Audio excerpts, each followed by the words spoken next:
We have one permanent member missing, so we'll give them a chance to participate. Let's wait for them.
All right. Go ahead. Заседание Совета Безопасности объявляется открытым. The meeting of the Security Council is called to order. First of all, on behalf of the Council, I would like to pay tribute to His Excellency Mr. Hwan Jun-kook, Permanent Representative of the Republic of Korea, and his team for their service as President of the Council for the month of June.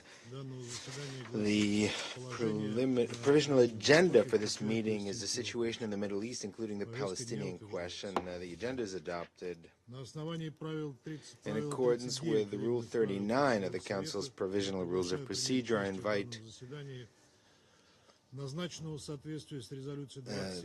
the Senior Humanitarian and Reconstruction Coordinator for Gaza pursuant to Security Council Resolution 2720, Madam Sigrid Kaag, to participate in this meeting. It is so decided.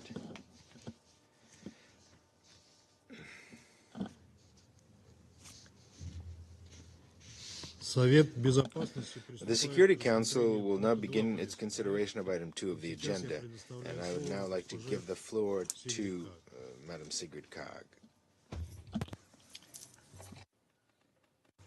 Mr. President, Excellencies, nearly 9 months have passed since the horrific terror attack by Hamas against Israel on the 7th of October.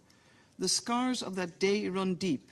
The pain of the hostages, the torment for their families, is a constant reminder to the Israeli people and political life.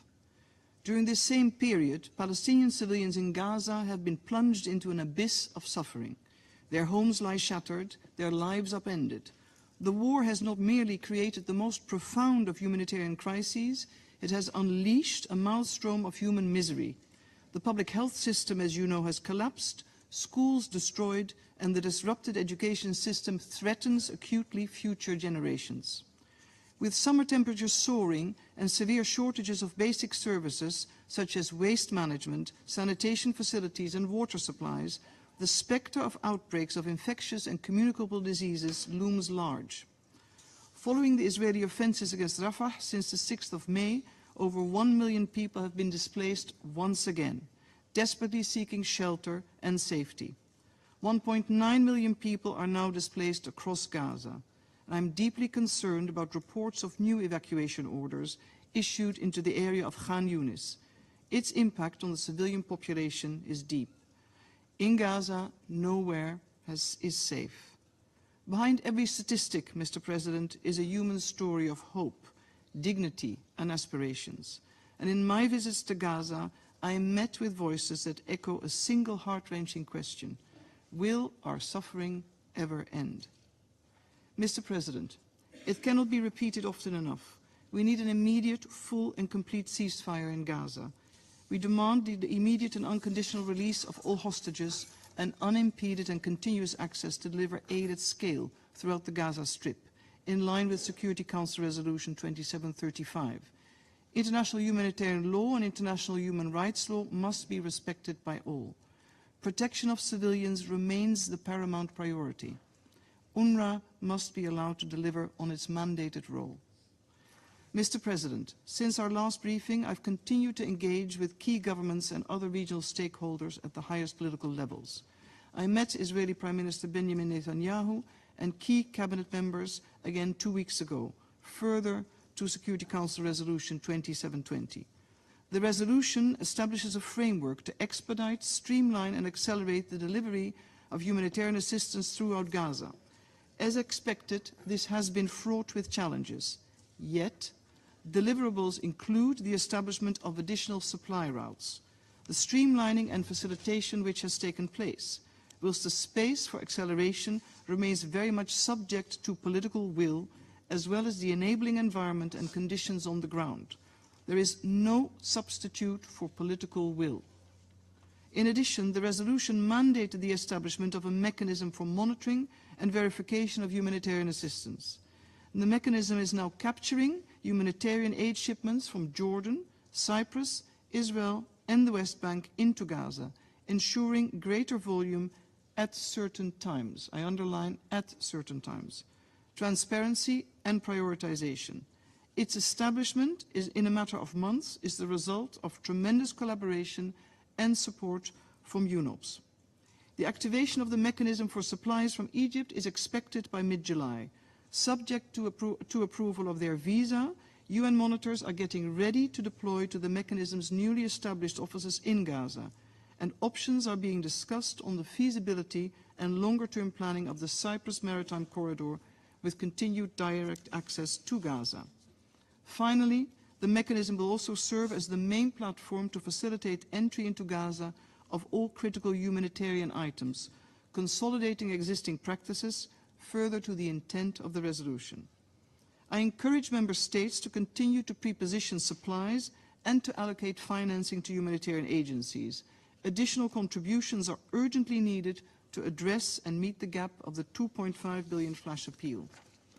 As foreseen, Mr. President, by the resolution, in September this year, I will submit my last report to this Council, at which I will also share my broader observations.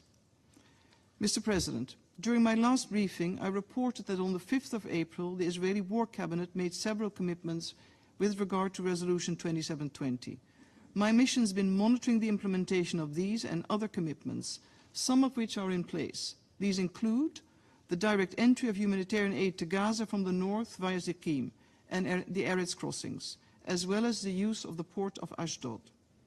Approval for the resumption of the electricity line into the desalination facility in Khan Yunis.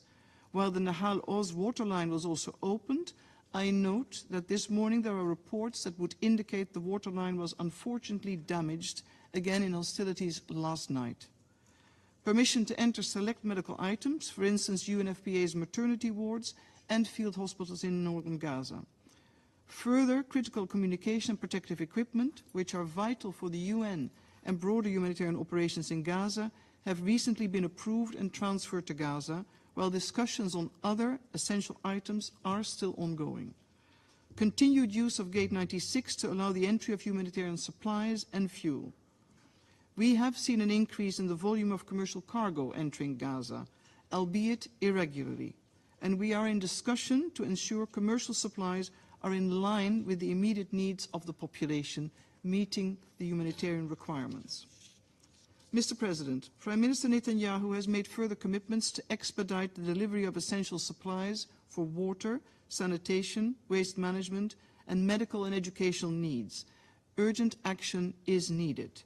Following last week's evacuation of 21 Palestinian children with serious illnesses and their accompanying adults from Gaza to Egypt via the Kerem Shalom, Kerem Abu Salam crossing, discussions are ongoing to establish a more regular and predictable system of medical evacuations for patients, facilitated by WHO.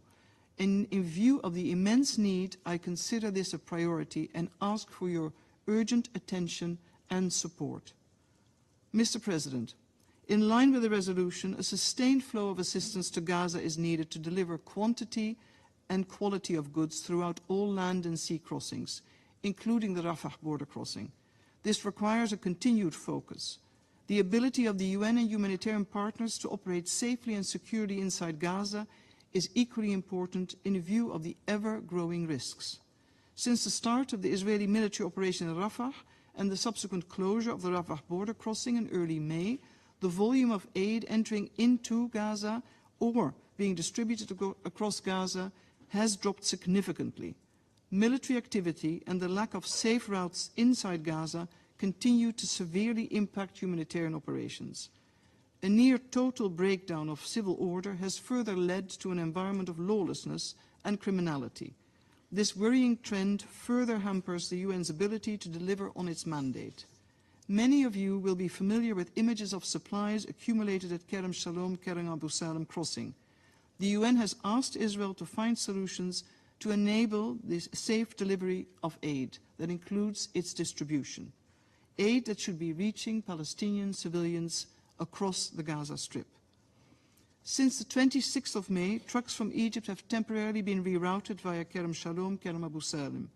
To further the reopening of the Rafah border crossing, my mission has submitted proposals to the parties with regards to possible reopening of the Rafah border crossing based on options provided.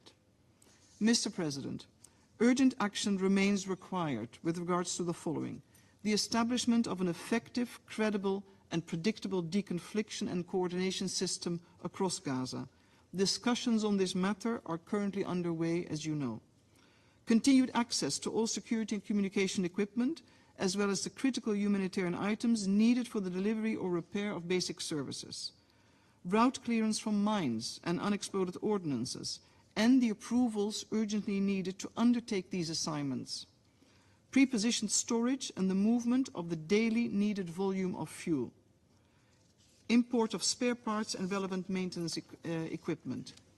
And concerning the diversification of routes, as well as the sustainability of supplies, we need a further scaling up of the Jordan corridor, the expansion of volume of aid entering via Tzikim and the Erez crossings respectively, the opening of additional crossings, especially to South Gaza, and consideration of movement of aid from North to South Gaza. And last but not least, the urgent reopening of the Rafah border crossing, also with a view to the important planning for recovery and reconstruction. Mr. President, while humanitarian assistance will be required for years to come, planning and preparing for the early recovery and reconstruction of Gaza is essential. We cannot ask Palestinian civilians to put their future on hold while they'll cling to their human dignity under the most inhumane circumstances. Establishing the framework and priorities for early recovery and reconstruction is both political and technical. While politics and conditions on the ground may dictate the pace and the nature of these efforts, preparations should not wait. Let's look at what can be done now to complement and support the humanitarian response. Palestinians, young and old, in Gaza should not be asked to wait. The Palestinian Authority has a critical role to play in the Gaza Strip. The Palestinian Authority is integral to planning for the implementation of Gaza's recovery and reconstruction, and the international community must ensure the Palestinian Authority's financial stability and support its reform, governance and other capacities needed to reassume its responsibilities in Gaza. I would also like to underline that the creation of a modern local economy across the Gaza Strip should be a priority. Palestinians cannot be expected to depend on humanitarian assistance alone. Commercial activities need to grow and the private sector needs to be revitalized. The 2720 mechanism that has been established can be used to facilitate a scale-up, the acceleration and expedition of all goods needed for Gaza, needed for the early recovery and reconstruction. This is beyond the current humanitarian focus. Mr. President, ambitious reconstruction planning also requires ambitious and generous financing. This means the international community needs to consider a range of financing options and instruments, from traditional development financing to the establishment of new trust funds to tried and tested innovative financing instruments, with a view to sustaining the necessary level of investments and guarantee financing flows, including those from the private sector. But when we talk about recovery, reconstruction or financing, this can be abstract. But if we view it through the human lens, the lens of our fellow human beings, it means the following: dignified shelter, while more permanent housing is being built and or refurbished. The restoration of basic functioning health, sanitation and water systems. The urgent rehabilitation of schools, or the establishment of other places of learning relevant to education. The creation of income-generating jobs. Sustained and specialized mental health and psychosocial support services. Support to local civil society organizations or non-governmental organizations, particularly those led by those inspiring young people or the strong women of Gaza I keep meeting on every visit. Special attention and support is needed to the estimated 17,000 children orphaned by this war alone. And to restore people's dignity and quality of life, we need to urgently extend our hand to those with disabilities, including the vast number of young and old civilians that have suffered amputations and require constant support, including the import of prostheses. Some of this work should start now, despite the conditions on the ground, and it deserves the unwavering international support. Mr. President, Resolution 2720 has achieved intended and significant progress, but there is no substitute, as I mentioned, for political will. There is no substitute for the full respect of international humanitarian law, especially when it comes to the protection of civilians, and the safe and enabling environment to secure effective distribution. Although intentions and commitments may be convincing, the only credible measure of change and progress are the improvements in the lives and well-being of Palestinian civilians in Gaza. There's a long road to travel to realize this, and much more remains to be done lest we fail the Palestinians in the Gaza Strip. And of course, it remains our duty to advocate for lasting peace between Israel and a fully independent, viable and sovereign Palestinian state, alongside a safe and secure Israel. Mr. President, I have a last 4 lines from a Palestinian girl in Gaza given to me on one of my field visits. It's not necessarily in my style, but I would like to read it for you. I will do so, however, in Arabic. أنا فاطمة المصري. My name is Fatima Al-Masri. 8 سنوات من غزة. I'm 8 years old. I'm from Gaza. أحب أصدقائي. I love my country. I love my عايش في friends. مخيم. I نفسي live in a أعيش camp. في داري زي باقي الأطفال. I would like to live in a home, in a house like all other children. We owe it to all children. Thank you. Я благодарю госпожу Каг. I thank Madam Kag for her briefing. I will now give the floor to members of the Council who wish to take the floor. And I will start by giving the floor to Japan. Thank you, Mr. President. I thank Senior Humanitarian and Reconstruction Coordinator, Ms. Sigrid Kaag, for her detailed updates describing human misery, as she said, impacting negatively to even the future generation, with valuable observation and call for urgent action. The humanitarian situation in Gaza remains catastrophic with no end in sight. As hostilities continue, Palestinians are experiencing repeated displacement, starvation, and little to no access to essential goods and services.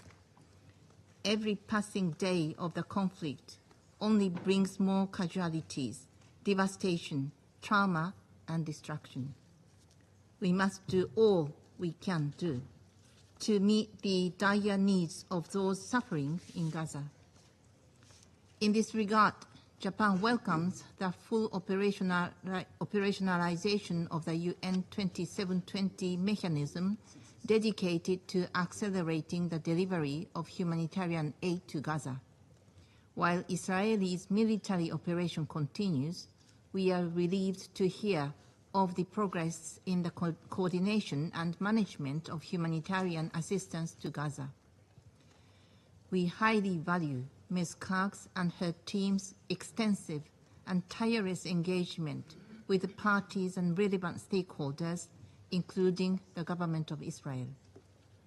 We also commend the close cooperation by regional countries, including Cyprus, Egypt, and Jordan, as well as the US, to expand the scale of aid delivery through maximizing access routes, including the maritime and additional land corridors. At the same time, we have listened carefully to the words of Ms. Karg, describing many persisting challenges she and her team are facing, such as insecurity and a lack of deconfliction mechanisms across Gaza, and the continued closure of the Rafah crossing. Japan offers its full support to the endeavor of Ms. Karg and the 2720 mechanism, and stands ready to work with fellow Council members to effectively implementing the mandate of the mechanism and address the remaining obstacles to humanitarian assistance. Given the vast scale and scope of the needs in Gaza, the work of the UN, including UNRWA, the backbone of the humanitarian response in Gaza, plays a crucial part in alleviating the suffering of the people and thus requires further financial support and other resources. For its part, since October last year, Japan has provided humanitarian aid worth more than $120 million in sectors such as food, wash, health, and medical care through a number of international organizations as well as through Japanese NGOs. We have also made extensive in-kind contributions of blankets, jerry cans, plastic sheets, and sleeping mats to UNRWA and other aid organizations. We will continue to provide necessary assistance and encourage others to provide further support as well. Ultimately, however, what is needed more than ever is the implementation of Security Council Resolution 2735, which can pave the way for the release of hostages and an immediate ceasefire, leading to the safe and unimpeded distribution of humanitarian assistance throughout Gaza. Japan strongly urges Hamas to work in good faith based on Resolution 2735 without further delay. Lastly, we would like to stress that international law must be respected by all parties at all times. In particular, civilians must be protected and the safety of the UN and other humanitarian workers and premises must be ensured. We must continue to play our part in saving the lives of the innocent and work towards bringing peace and stability to the region. I thank you. Я благодарю представителя Японии. I thank the representative of Japan for your statement, and I now give the floor to China. Thank you, President. I congratulate Russia on its assumption of the presidency of the Security Council for this month. The Chinese delegation will fully support you and your colleagues in your work. I also commend the Republic of Korea for completing its presidency of the Council last month. I thank Senior Coordinator Karg for her briefing. Ms. Karg's briefing demonstrates once again the unprecedented deterioration of the humanitarian catastrophe in Gaza due to extreme shortages of supplies for survival and the dire health conditions. Millions of people are struggling with hunger, disease, pain, and despair. The humanitarian disaster in Gaza is human-made.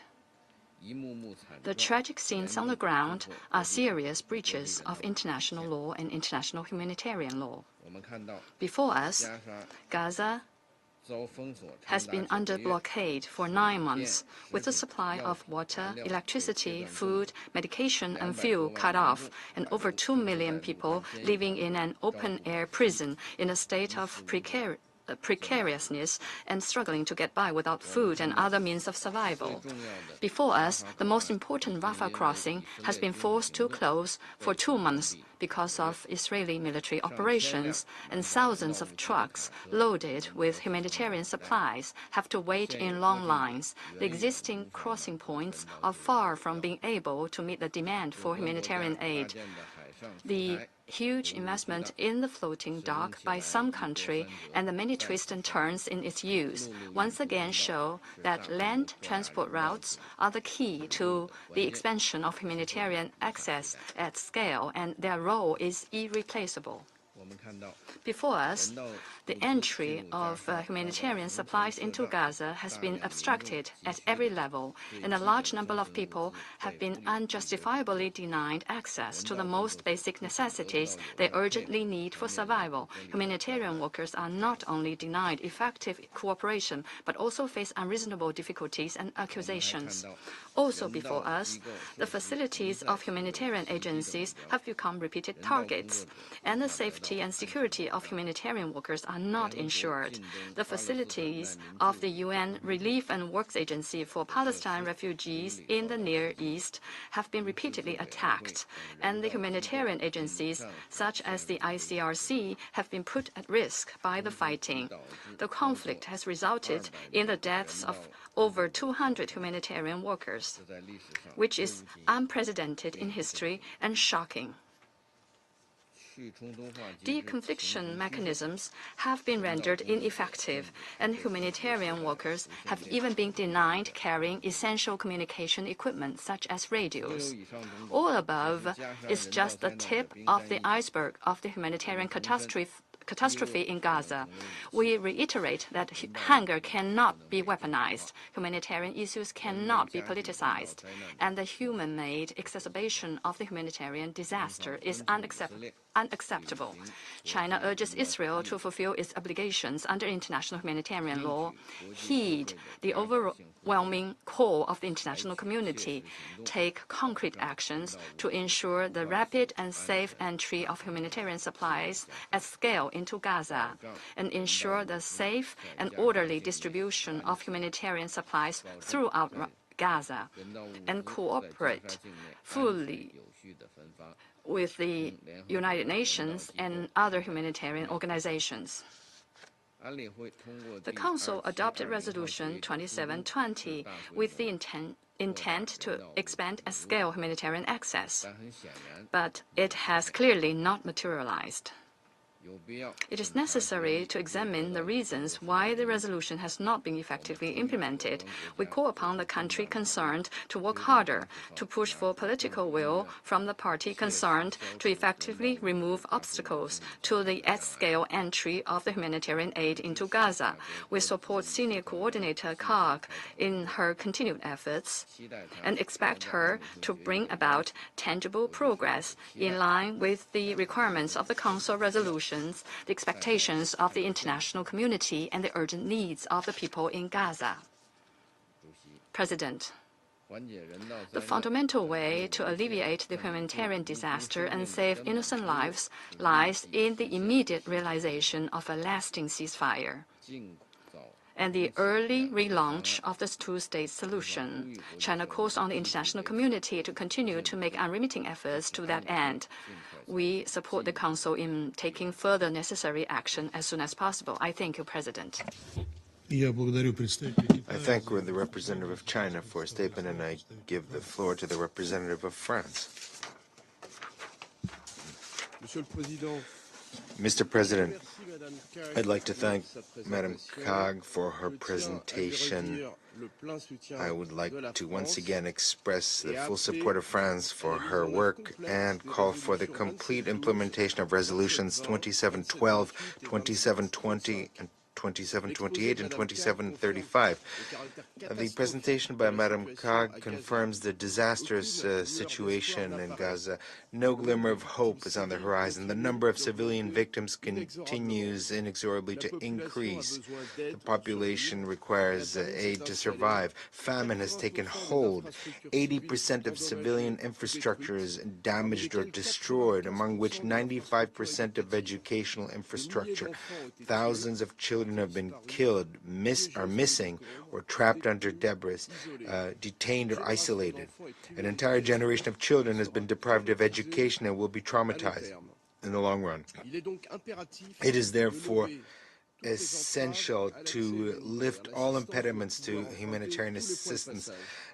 Assistance must be able to use all crossing points. France calls Israel to immediately open the Rafah crossing point. It calls on Israel to take all necessary measures to ensure the provision of basic services and humanitarian aid throughout Gaza. Israel must allow an immediate, safe, and unimpeded humanitarian access as required by the International Court of Justice. This implies the deliverance of the necessary authorizations to all humanitarian agencies and programs, including UNRWA.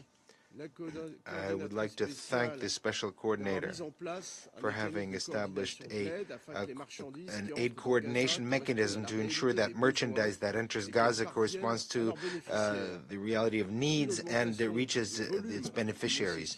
And while an increase in the volume of aid is necessary, it's important for the goods that are delivered to Gaza are distributed in a safe way.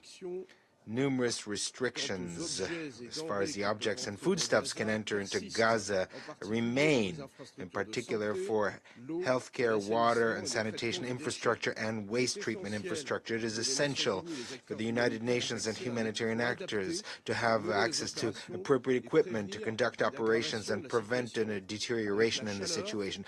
With the heat, the risk of the spread of epidemics could lead to much more civilian victims. The protection of humanitarian workers must also be guaranteed in all circumstances. This Council took up the issue again in May with Resolution 2730. This is a moral and legal imperative incumbent on all. France pays tribute to all humanitarian personnel who have been killed in Gaza. The laws of war and humanitarian principles of precaution and proportionality in conducting hostilities must be respected. We call on all actors to ensure the effectiveness of the deconfliction mechanisms. The coordinating role of the United Nations is on this point essential. Mr. President, France demands an immediate and ceasefire, as well as the release of all hostages. We condemn once again the terrorist attacks perpetrated by Hamas on the 7th of October of 2023. We are against the ongoing operation in Rafah, in line with the order of the International Court of Justice. Israel must immediately stop its military offensive and all other action conducted in the Rafah Governorate. France will continue to be actively involved to find a rapid solution to the crisis based on a two-state solution.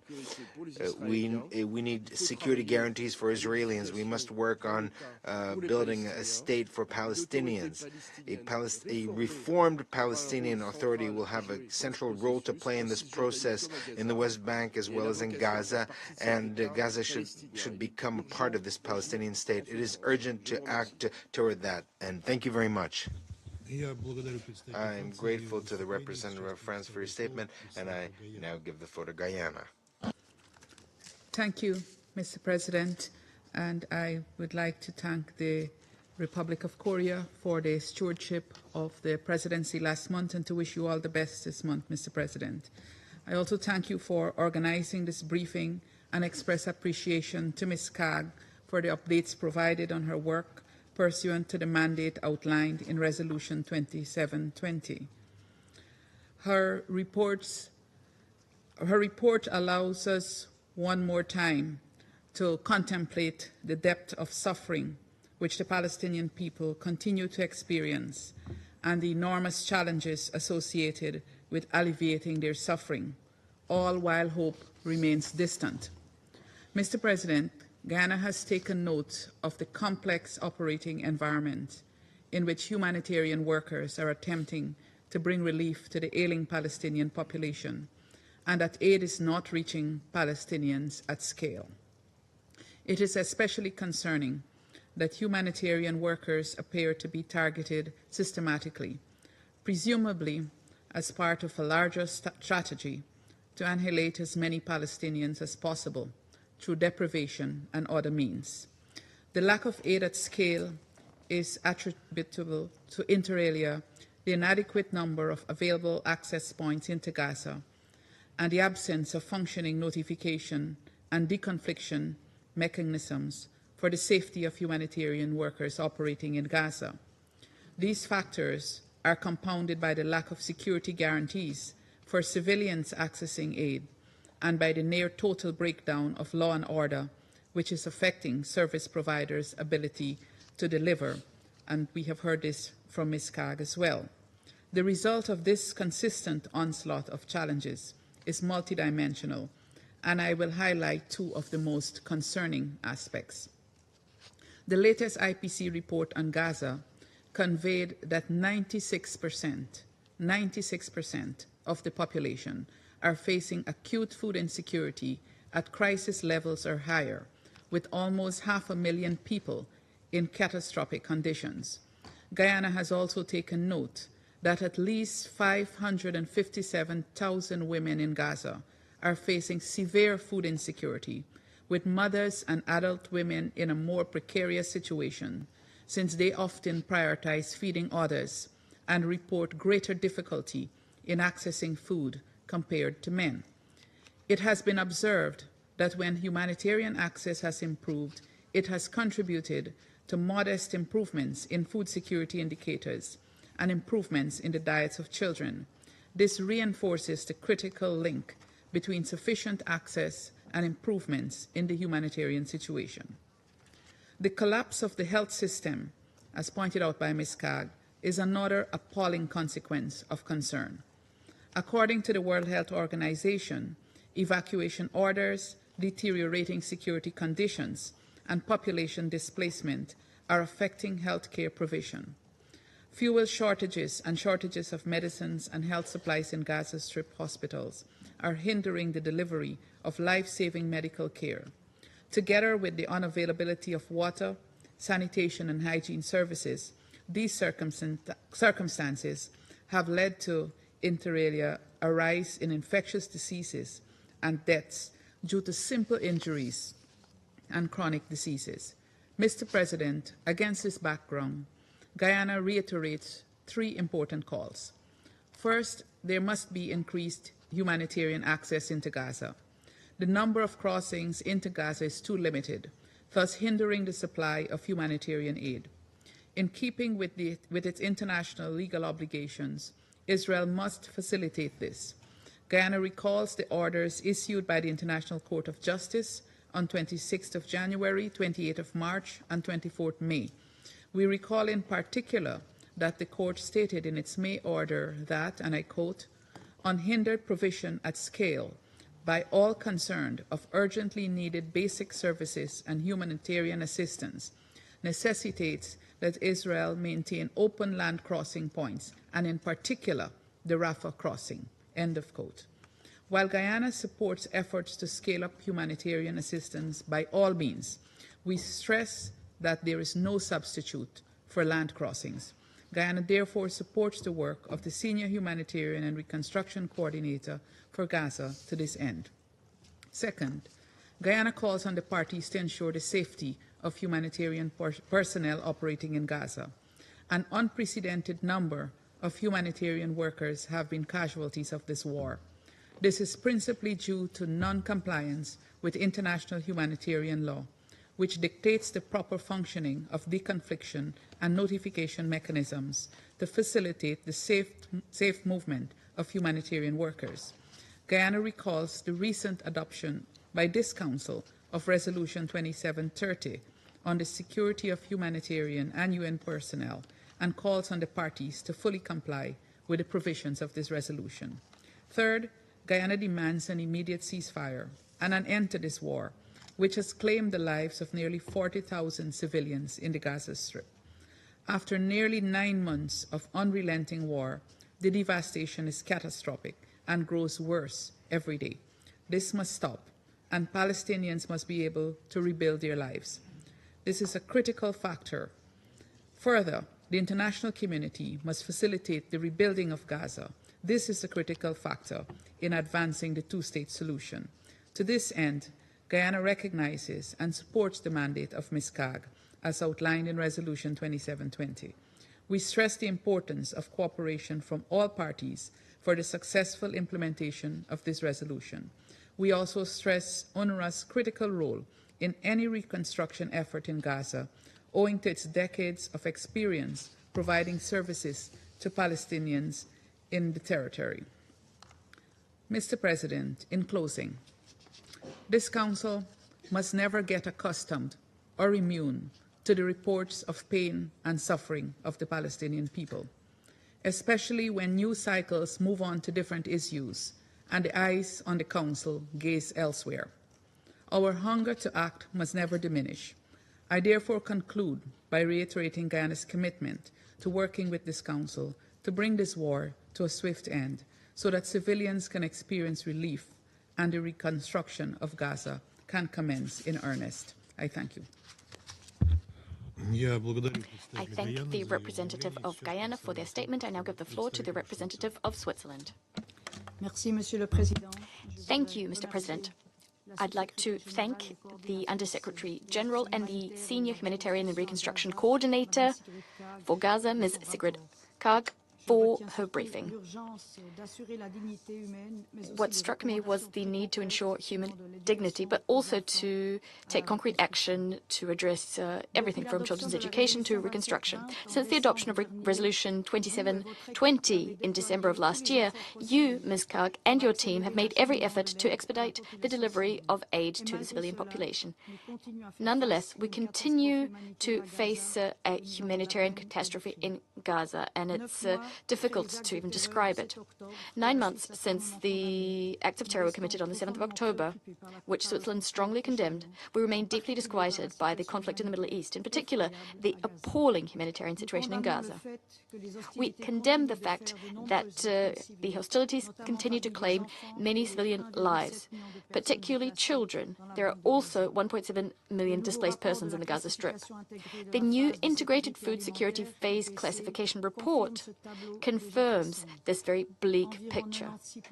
Roughly 95% of the Gaza Strip's population is facing heightened levels of acute food insecurity. 15% of the population are at the highest level, that is, at a catastrophic level. And the trend is only likely to get worse.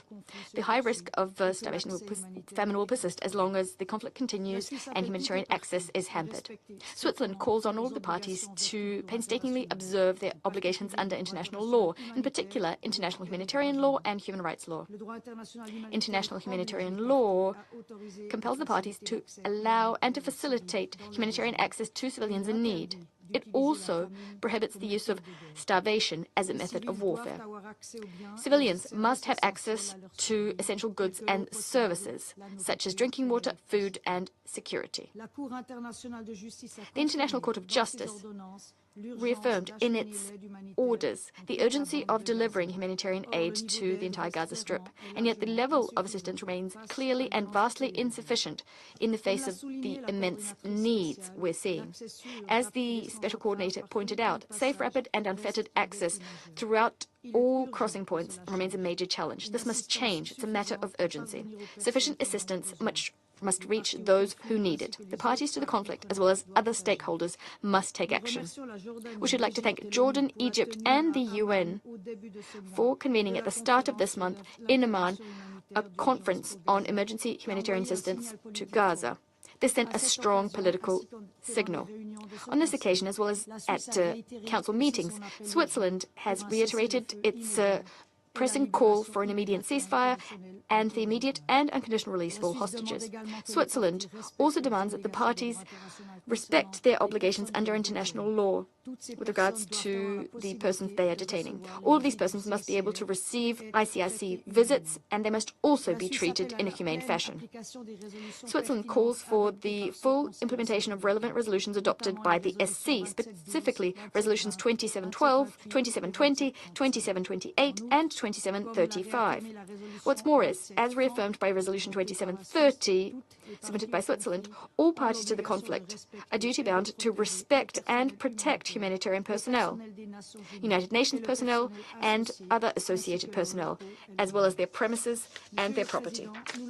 President, we all know full well that increasing humanitarian aid volumes alone is not a lasting solution to the conflict in the Middle East. What we need is a cessation of hostilities. We must urgently re-establish a political horizon. We therefore would like to reaffirm our unswerving support for the two-state solution. Only two democratic states, Israel and Palestine, of which Gaza is an integral part, living side by side in peace and security within secure and recognized borders, will bring peace, security, and dignity to the people in the region. Thank you. I thank the representative of Switzerland for their statement. I now give the floor to the representative of Sierra Leone. Thank you, Mr. President. Mr. President, Sierra Leone congratulates and expresses full support to the Russian Federation on assuming the presidency of the Security Council for this month of July. We also commend and congratulate the Republic of Korea for their successful presidency in June.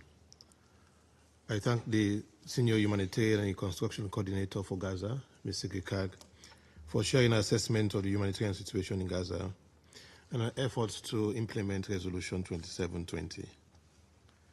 The humanitarian situation in the Gaza Strip remains a high priority, especially with regard to addressing the critical security and administrative challenges that threaten the full implementation of SCR 2720 and all other relevant resolutions of the Council on this issue. In the past 8 months, Palestinians in the Gaza Strip have experienced a devastating war with catastrophic consequences, ranging from a massive death toll, injuries, multiple displacements, inadequate shelter, shortage of water, sanitation facilities, medication, and other daily essential products to food insecurity and famine. This cannot be normalized, and we must refuse to normalize this human tragedy of epic proportions. The plight of women and children have been particularly devastating, as they still struggle to access the right quantity and quality of aid. As we have heard from Ms. Kaag's briefing, the United Nations Office for the Coordination of Humanitarian Affairs has recently reported that essential sexual and reproductive health services in Gaza are severely limited, as only a few hospitals remain partially operational following multiple attacks on healthcare facilities. A similar absence of specialized healthcare facilities for children remains a key concern. For months, heightened tensions and insecurity have continued to hinder the operations of aid agencies and the unimpeded flow of humanitarian assistance throughout the Palestinian territory. The continuous escalation of the conflict has impacted the ability of these agencies to work effectively and provide life-saving assistance to civilians, despite their best efforts. Furthermore, as reported by OCHA, over 193 UN personnel have been killed during the conflict, as well as other humanitarian workers. In support of the United Nations' effort to address the challenges of effective humanitarian support in the Gaza Strip, Sierra Leone would like to emphasize the following 2 points. Firstly, we reiterate our support for the Office of the Senior Humanitarian and Reconstruction Coordinator and recognize our efforts through meaningful engagement and consultations with relevant stakeholders to enhance facilitation, improve coordination, monitoring and verification of all relief consignments to Gaza. We welcome our recent visits to the north of Gaza and our discussion with the Israeli authorities to advance this mandate. In this regard, we believe that ongoing discussions with the Israeli government and the wider engagement aimed at resolving the prolonged conflict between Israel and Palestine should prioritize the issue of unimpeded provision of and access to humanitarian aid and essential services, which are so desperately needed in the Gaza Strip and in the occupied Palestinian territories. We also therefore welcome the convening of the high-level conference on call for action urgent humanitarian aid for Gaza, held in Jordan on 11th June. Secondly, we reiterate our call on the parties to the conflict to strictly adhere to the obligations under international law, in particular international humanitarian law, and all relevant resolutions of this Council, and the binding provisional measures ordered by the International Court of Justice, aimed at protecting civilians, including humanitarian workers and civilian infrastructure. An effective deconfliction mechanism is necessary to guarantee the safety and security of all humanitarian personnel and allow for the rapid facilitation of humanitarian relief. We welcome the operationalization of the UN mechanism and improve access in the north through the RS West crossing. However, we note the constraints UNRWA and other partners encounter on the ground to store, transport, and distribute aid to South and Central Gaza. We call for access to be granted via all possible routes into the Gaza Strip and to reduce such obstacles and for improvement in delays and restrictions from checkpoint procedures and clearance for aid. We are of the view that an immediate and sustained truce leading to a cessation of hostilities will significantly improve the humanitarian situation on the ground. We echo the words of the UN Secretary General, and I quote, "It is high time for ceasefire along the unconditional release of hostages," end of quote, urging for the current opportunity created by the recent peace initiative to be seized. In closing, Mr. President, Sierra Leone calls for continued support for the mandates of the Senior Humanitarian Reconstruction Coordinator, working collaboratively to improve the lives of Palestinians in the Gaza Strip. We call for stronger collaboration and coordination with other UN agencies and consultants. Ultimately, adherence to the calls for an immediate ceasefire will go a long way in securing a deal that will finally end the current cycle of violence and suffering. I thank you. I thank the representative of Sierra Leone for their statement. I give the floor to the representative of Ecuador. Thank you, Mr. President. Since this is the first meeting of the Council this month, I would like to echo the congratulations to the Republic of Korea for the excellent work that was done last month. I also want to express the best wishes to the Russian Federation during its presidency during this month of July, during which you can count on our full support. At the start of this intervention, I'd like to thank Madam Sigrid Kaag, Senior Coordinator for Humanitarian and Reconstruction Affairs of the United Nations in Gaza, for her presentation, and I would like to reiterate the support of my country for her efforts. Slightly more than 2 months ago, in the last report on the implementation of Resolution 2720, I recalled that since the beginning of the war in Gaza last October, my country has on many occasions stated that the civilian population of Gaza must have access to humanitarian assistance in sufficient quantities in a continual and predictable way. Today, in spite of the efforts undertaken by the senior coordinator, her team, and other actors, it has not been possible to achieve the delivery of humanitarian aid in unimpeded way and at scale to ensure access of the population of Gaza to food, water, sanitation, electricity, telecommunications, and medical services that are essential for its survival. The humanitarian efforts continue to be affected by restrictions. The military operations in Rafah have affected the entry of aid, which already was inadequate. The distribution continues to be a complicated task and an extremely dangerous one. In the meantime, living conditions are getting worse and the risk of famine is not diminishing. Mr. President, Ecuador commends the efforts undertaken to operationalize the 2720 mechanism and encourages in persisting in this task in spite of problems and challenges faced. These problems and challenges are due to the lack of political will.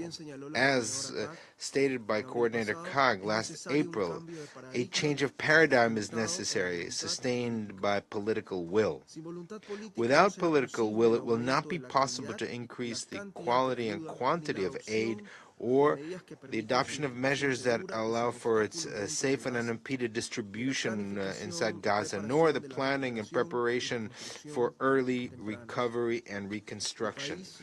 My country calls on all parties to remember that Resolution 2720 demands that the parties to the conflict cooperate with Coordinator COG without delay or obstruction, and to demonstrate their political will in this and in all other aspects of the conflict. To conclude, Mr. President, I would like to reiterate the condemnation by Ecuador of the terrorist actions of Hamas on the 7th of October of last year and all acts of violence against civilians, and I insist on demanding both the immediate and unconditional release of all hostages as well as the cessation of hostilities in compliance with the resolutions of this Council. Thank you. I thank the representative of Ecuador for their statement. I give the floor to the representative of Mozambique. Mr. President, Mozambique wishes to begin by warmly congratulating you and your country, the Russian Federation, for the assumption of the important post of President of the Security Council in the current month of July. We wish to assure you our fullest cooperation. We commend the Republic of Korea for the most successful presidency of the Security Council in June. We thank the Russian Federation presidency for convening this important briefing on the situation in the Middle East, including the Palestinian question. We extend our profound gratitude to Ms. Sigrid Kaag, Senior Humanitarian and Reconstruction Coordinator for Gaza, for our insightful and very moving briefing on the situation in Gaza, particularly on the compliance with the United Nations Security Council Resolution 2720 of 22nd of December 2023. Mr. President, by adopting Resolution 2720, 3 months after the outbreak of the crisis in the Gaza Strip, this Council took an important step. We were moved by the determination to address effectively the catastrophic humanitarian situation that befell the Gaza Strip and the Palestinian people.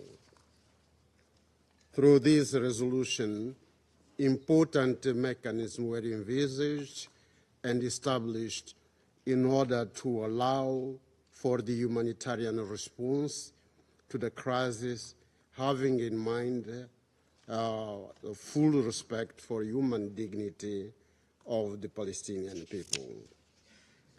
6 months have elapsed since the adoption of the said resolution. From the report we have just heard, the stated goals of the resolution are far from being achieved as we meet today here in the Council. On the contrary, we are witnessing death on a daily basis and on a large scale in Gaza. Hostages, on the other hand, have not yet been released, and humanitarian assistance has not reached the millions of Gazans in need. We are deeply convinced that there are no plausible reasons for the current unjustified and unbearable suffering of the Palestinian people in Gaza. We demand that the humanitarian catastrophe come immediately to a halt. As Council members, we are duty-bound to continue addressing the situation in Gaza as a matter of urgency. Mozambique commends the efforts of the senior humanitarian and reconstruction coordinator for Gaza, as well as the tireless work conducted by our team to ensure the implementation of this important resolution. We strongly encourage the engagement with the relevant parties, the international community as a whole, in the implementation of resolutions, other resolutions, 2712, 2720, and even the spirit of resolution 2728. We hold the view that this Council must stand united in its support for the work of Ms. Sigrid Kaag, our team, and other stakeholders with a view to addressing the current humanitarian crisis in Gaza. The humanitarian efforts in Gaza require a solid ceasefire. In parallel, efforts must be made for the release of hostages, for full humanitarian access and assistance, for dialogue, for peace, for the reconstruction of Gaza, as well as for the implementation of a two-state solution leading to a peaceful coexistence between Palestine and Israel, living side by side within secure and internationally recognized borders. I thank you, Mr. President. I thank the representative of Mozambique for their statement, and I now give the floor to the representative of Malta. Thank you, President, and I also thank Senior Humanitarian and Reconstruction Coordinator Ms. Koch for her briefing and her efforts. Resolution 2720 sought to address the humanitarian catastrophe in Gaza.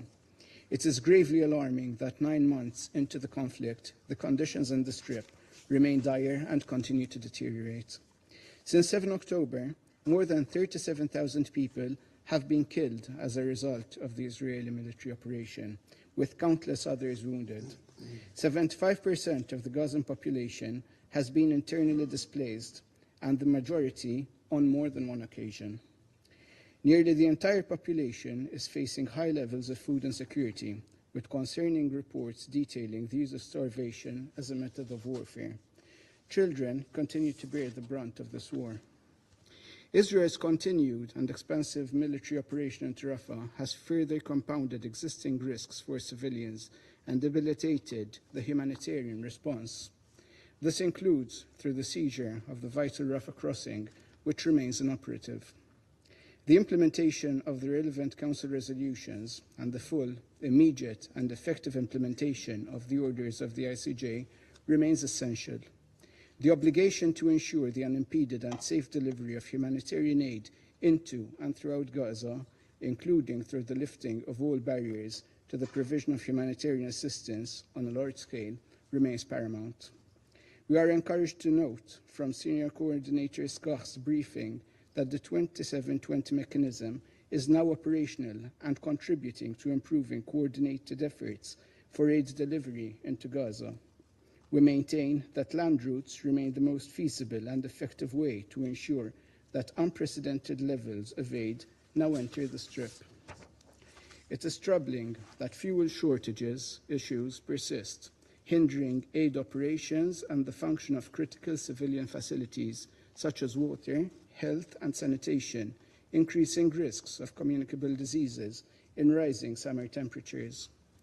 Commercial goods must also be prioritized, as the people of Gaza cannot depend on aid alone. Furthermore, Malta is deeply concerned at reports of increased challenges for aid distribution within Gaza due to rising insecurities, including lawlessness, criminality, and looting. This deterioration on the ground places significant strain on the UN and its partners in continuing their respective relief efforts. As demanded for in Resolution 2720 and in accordance with international humanitarian law, United Nations and humanitarian personnel must have robust assurances for their safety and security. Last week's killing of an MSF staffer is another tragic demonstration of the high price humanitarians and health workers continue to pay with impunity. All parties must fully respect and utilize the deconfliction mechanism. Independent investigations into all killings of UN and humanitarian staff must also be held. Furthermore, the work of the UN must not be politicized. UNRWA is an irreplaceable actor, without which there can be no meaningful, comprehensive aid operation into Gaza. It is operating under extremely difficult conditions, and it is crucial that the international community ensures that the agency receives the required funding and support. President, as we sit in another meeting on the situation in Gaza, we cannot risk normalizing the state of affairs. This persistent despair cannot become the inherent status quo for the Palestinian civilians and the hostages that are still being held captive by Hamas and Palestinian Islamic Jihad. On this note, we reiterate our call for the immediate and unconditional release of all hostages. Malta reiterates its call for an immediate and permanent ceasefire. We urge both Hamas and Israel to accept the terms of the proposal outlined in Resolution 2735 and to put an end to further human suffering. This is the only way to allow for significant flooding of aid into and across Gaza. It would also allow the space for a massive recovery and reconstruction efforts that are necessary.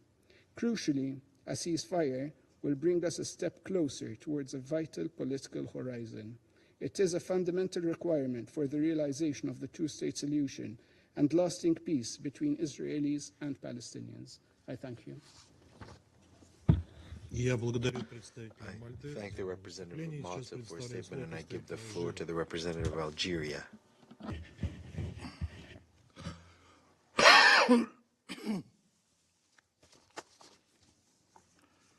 Thank you, Mr. President.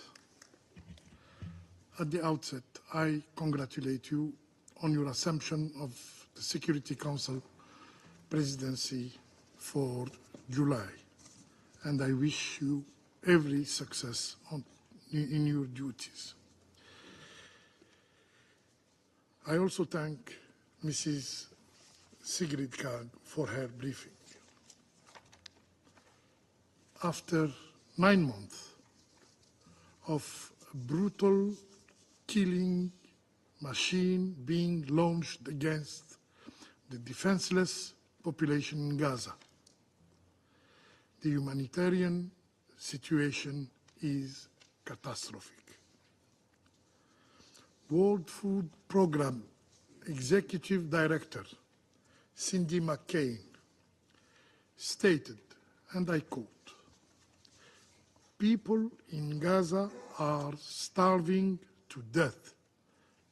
Right now, people in Gaza are starving to death right now.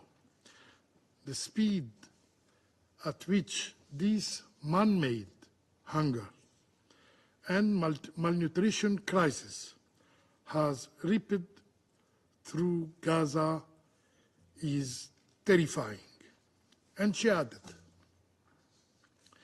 "There is a very small window left to prevent an outright famine. And to do that, we need an immediate and full access to the north of the Gaza Strip. If we wait until famine has been officially declared, it will be too late. Thousand more will be death. End of quote. Mr. President, last December, the Security Council adopted Resolution 2720 to establish a mechanism aiming at facilitate and simplify the procedure delivering humanitarian aid to Gaza, a mechanism that was presented as a solution to the obstacle imposed by the Israeli occupying administration. So, what is the situation today? A quick look at the latest UN statistic shows an undisputed conclusion. Resolution 2720 has proven ineffective. When this resolution was adopted, about 100 trucks entered Gaza daily. Before the 7th of October, there were 500. Today, the same problems remain, despite the effort of Mrs. Kag. And humanitarian actors continue to face numerous difficulties in accessing Gaza. According to the ICP,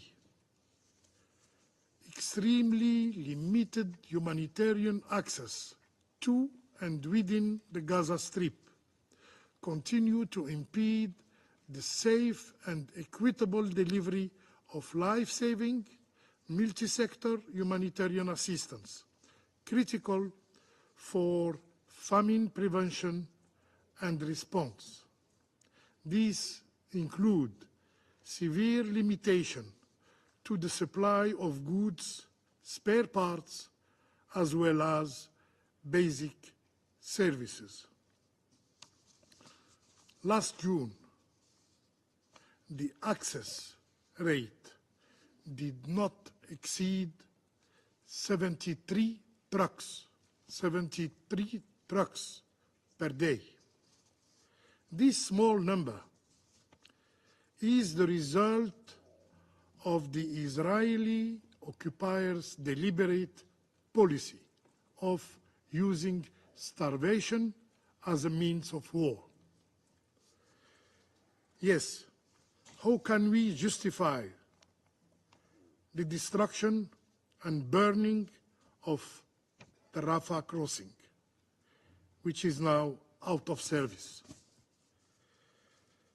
How can we justify all the bureaucratic obstacles the occupation administration impose on humanitarian access? Image of more than 1,200 trucks lined up on the Egyptian side of the Palestinian border demonstrate the deterrent and complex administrative processes. The rate of trucks entry increased to 170 per day in April, proving that the smooth entry of aid is linked only to international pressure and, unfortunately, to the occupiers' willingness. We have repeatedly stated that the food crisis in Gaza is man-made. It's not the result of the failure of the international community or the UN mechanisms. It is due to the occupiers' policy of using starvation as a means of its dirty war against the Palestinians. Mr. President, today, distribution of humanitarian aid remains a major concern UNRWA, the backbone of humanitarian action in Gaza, is prevented to operate throughout the Gaza Strip. It is unacceptable that even the OIOS report and Madame Colonna's report, UNRWA continues to be subject to attacks. We noticed that UNRWA was almost absent from the briefing we have heard today. Also, no provision related to its role in the effort of distribution and reconstruction in Gaza was mentioned. In this regard, a legitimate question should be asked on the plans for this agency, whose mandate is vital for the Palestinian people. For us, UNRWA is irrepressible, and the choice of NGOs to take on its task has proven ineffective. Furthermore, security issues related to distribution are to be expected. The Israeli occupying force systematically attacks the police, the Palestinian local police, during aid deliveries. And today, no one takes the risk of escorting aid convoys because they will be targeted by the occupying power. This is part of a policy, a deliberate policy aimed at destroying civil order and pushing Gazans out of their homeland. Mr. President, while we debate the number of trucks entering Gaza and how to compel the Israeli occupier to respect its obligation under international humanitarian law, people in Gaza are starving to death.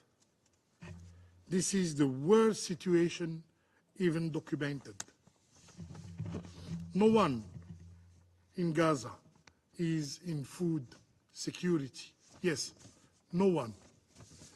The impact of blocking humanitarian aid from entering Gaza is seen in videos on social media that show people eating tree leaves, with some reports saying leaves have become a commodity, not for livestock, but for people to feed on.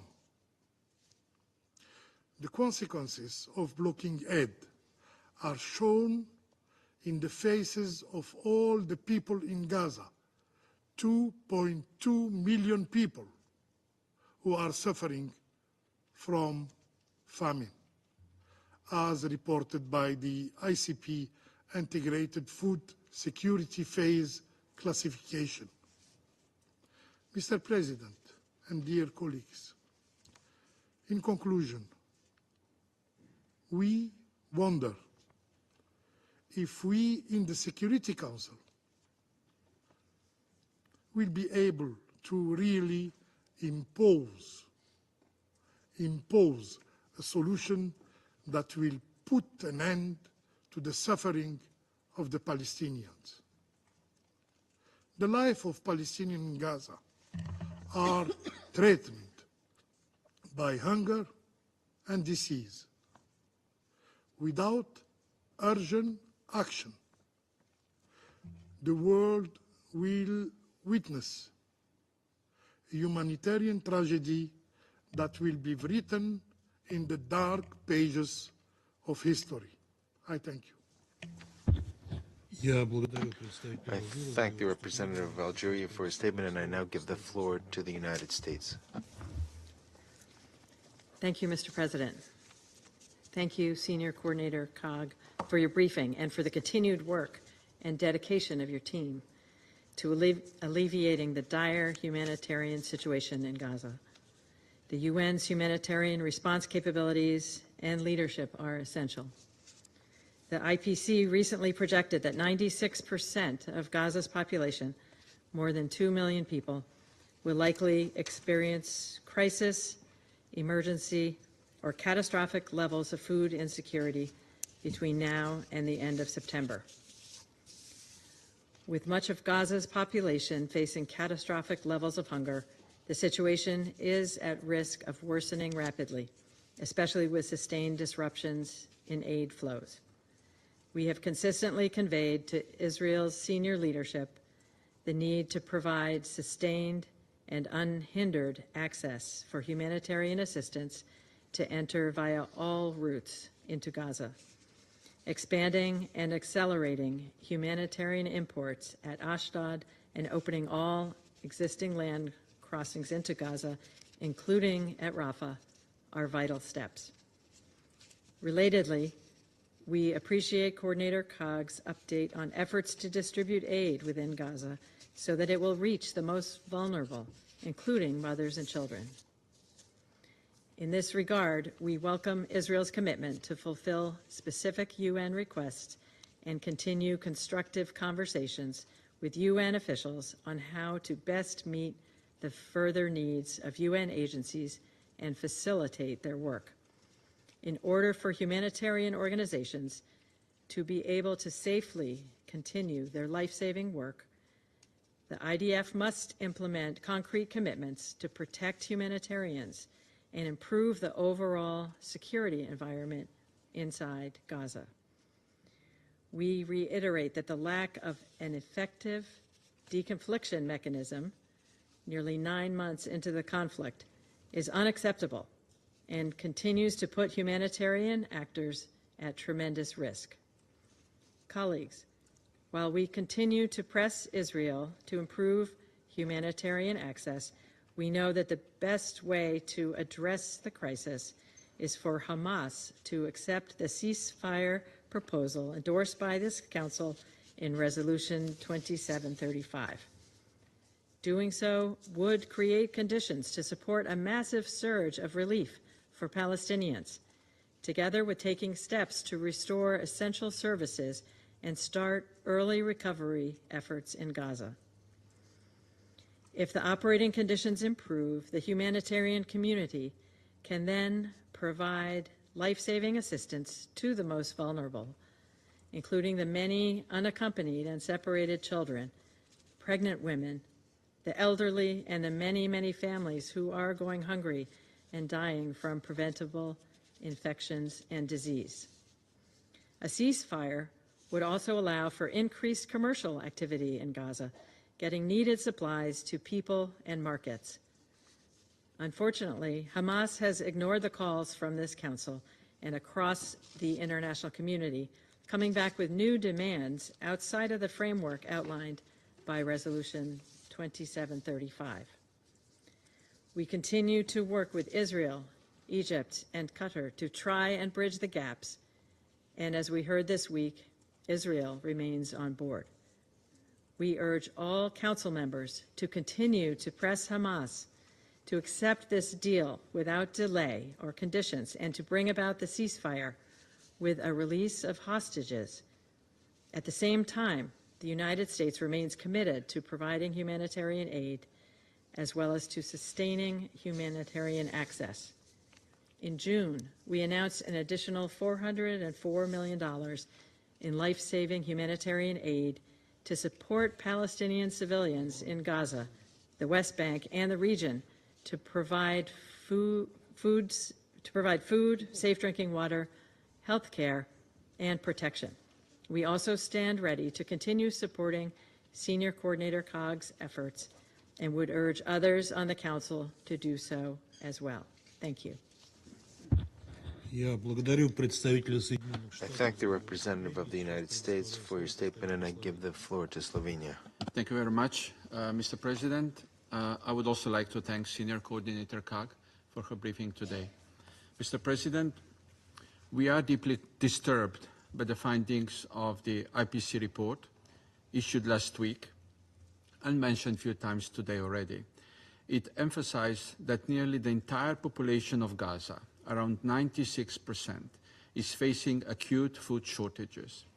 A high risk of famine persists across the Strip.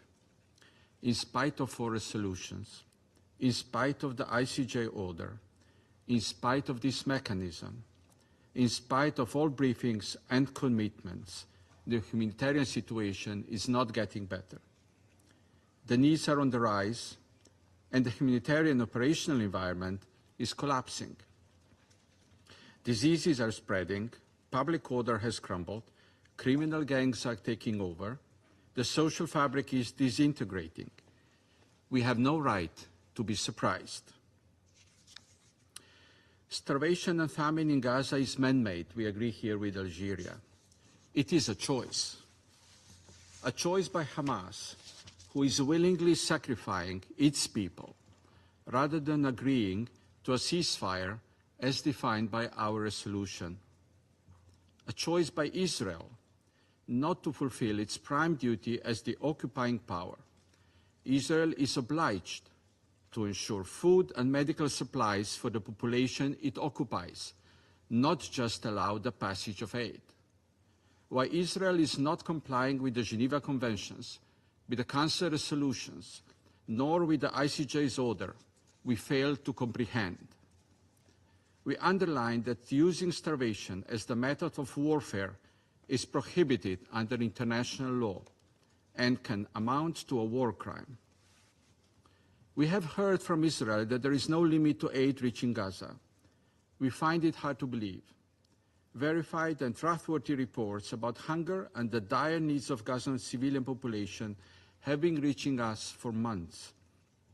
If there is no limit to the aid reaching Gaza, why do 50,000 children require treatment for acute malnutrition? Mr. President, we condemn the continuation of attacks on humanitarian workers and UN and humanitarian premises and convoys, including UNRWA, ICRC, and others. Some have halted their operations out of concern for the lives of their staff. Over 270 humanitarian workers have been killed in Gaza. Others are facing a multitude of operational challenges and obstacles. We repeat our call for the implementation of all measures to ensure the safety and security of humanitarian workers. This includes a fully functioning deconfliction mechanism, as well as delivering on other commitments made, such as tactical pauses.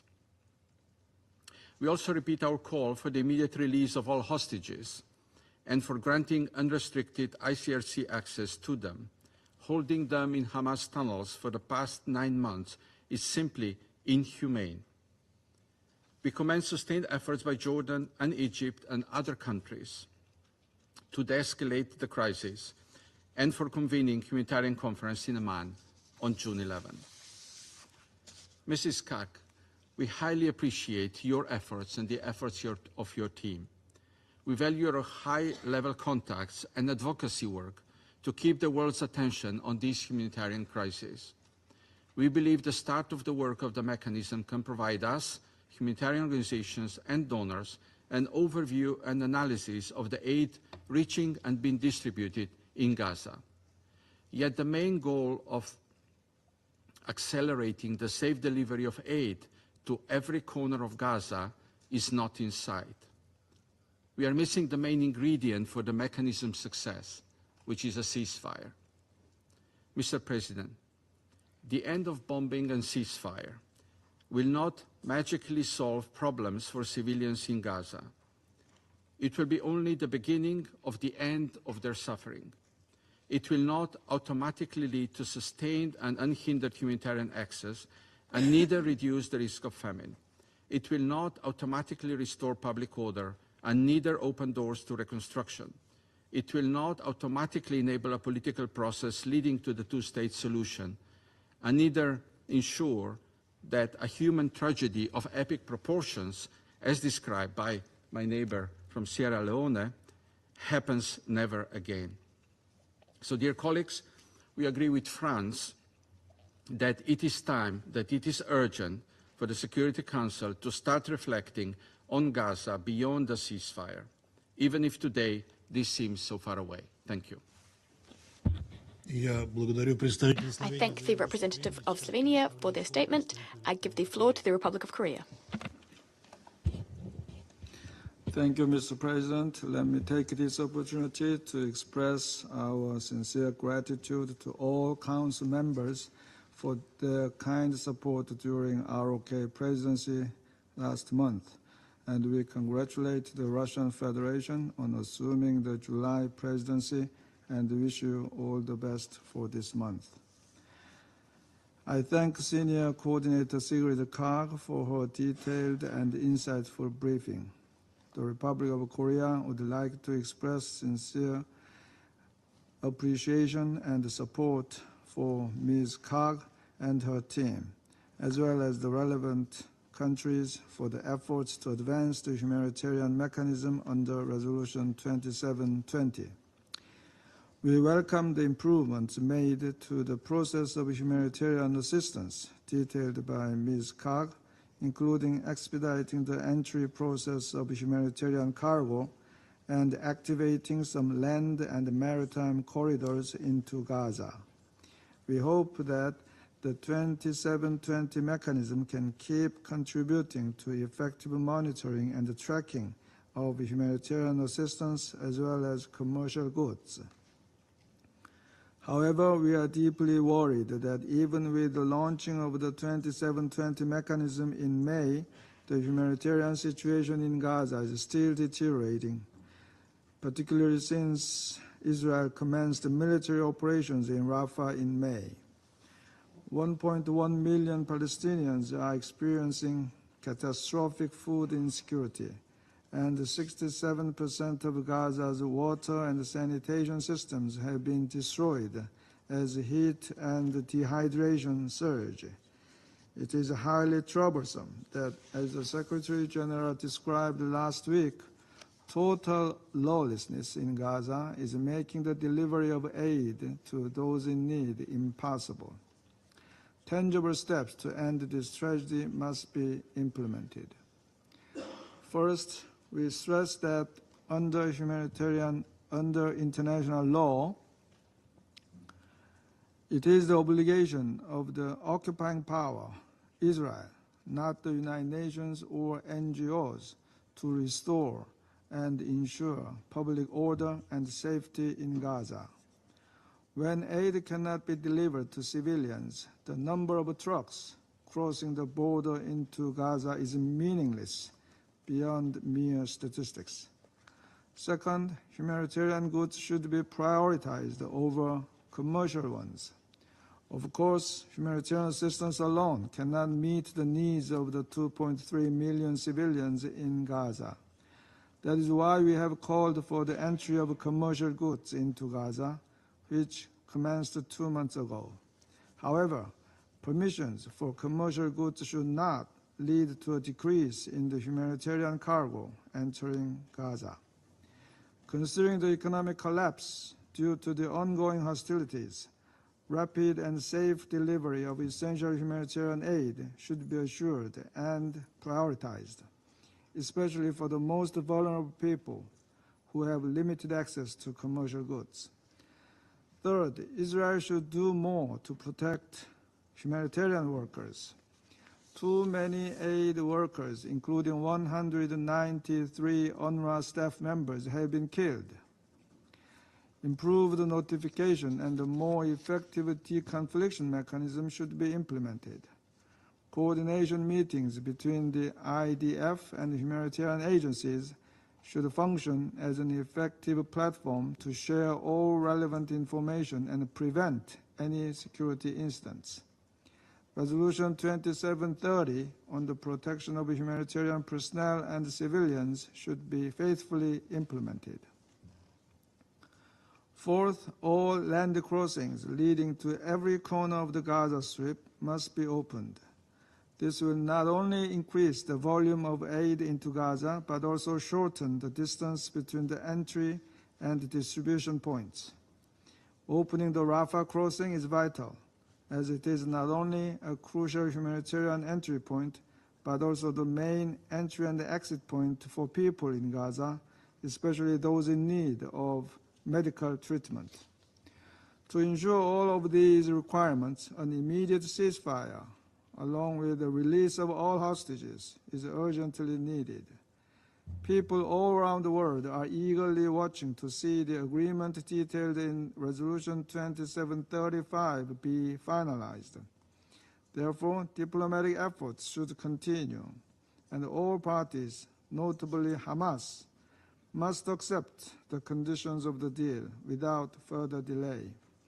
Then, based on the ceasefire, reconstruction, which is another key mandate of the senior coordinator, needs to begin, and the negotiations towards the vision of the two-state solution should follow. Thank you, Mr. President. I thank the representative of the Republic of Korea for their statement. I now give the floor to the representative of the United Kingdom. Thank you. At the outset of the Russian presidency, let me put on record the UK's strong view that all Council members, particularly permanent members, and even more so the Presidency of the Council, have a responsibility to uphold the principles of the Charter. We deplore the fact that Russia is shamefully failing to do that in Ukraine.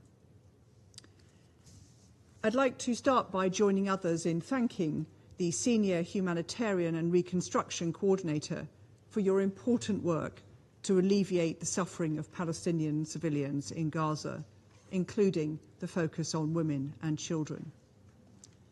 They're still suffering a devastating and deteriorating humanitarian crisis. Too many people have died. We reiterate our strong condemnation of Hamas' 7 October attacks, and we call for the immediate release of all the remaining hostages and the return of all those who have died in captivity. We are appalled by reports of sexual violence and abuse. The UK stands firm in its condemnation of these heinous acts. A negotiated pause in the fighting that leads to a sustainable ceasefire is the best way both to secure the release of the hostages and to enable the major and essential scaling up of humanitarian aid.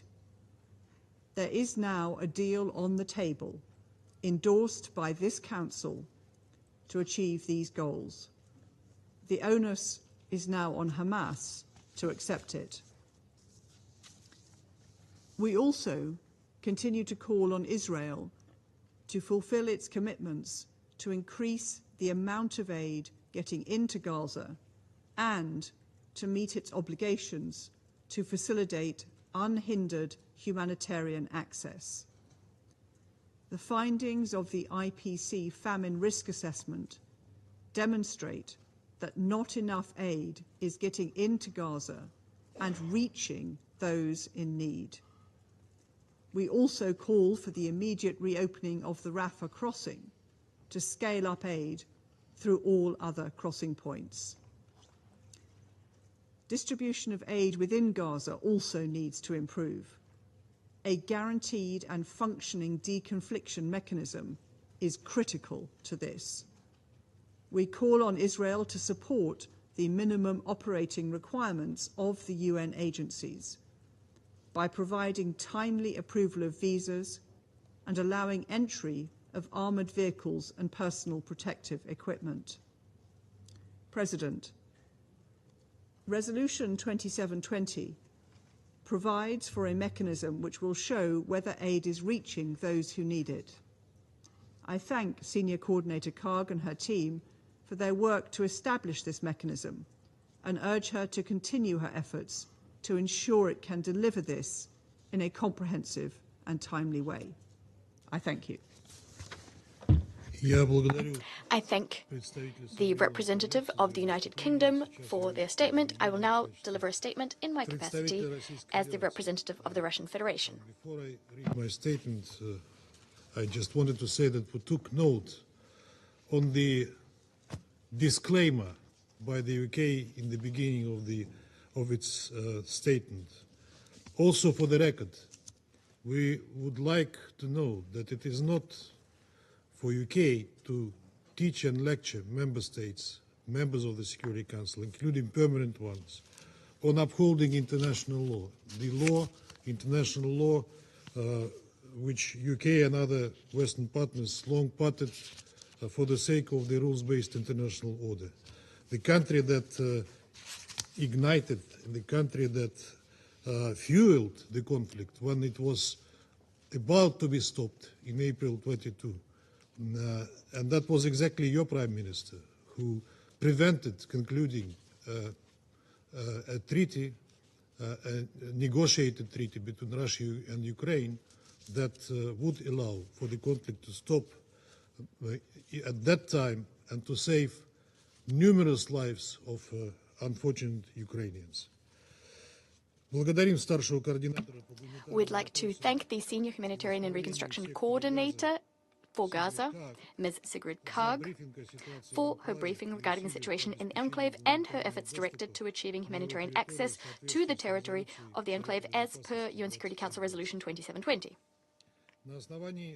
Based on the report that was presented today, it's become perfectly, definitively clear that against the backdrop of the IDF military operation that's been going on for almost 9 months now, with comprehensive support from Washington, a sustainable and adequate provision of the necessary assistance to the people of Gaza is simply impossible. The situation on the ground is not only deteriorating, it's putting Gazans on the brink of starvation, and that's not a figure of speech, that's the tragic reality. And this has been clearly pointed out by the WFP, which attested to the fact that 96% of Gazans, that's 2 million people, are in need of food assistance. Almost 500,000 people are already suffering from famine. They're at the highest level of the Integrated Food Security Phase Classification, Category 5. As a result of the ongoing military operation and Israel's military raids, the number of deaths now exceeds 38,000, mostly women and children. Over 87,000 have been injured. Tens of thousands are missing. And there's the almost complete destruction of civilian infrastructure as well, including hospitals, schools, and residential buildings.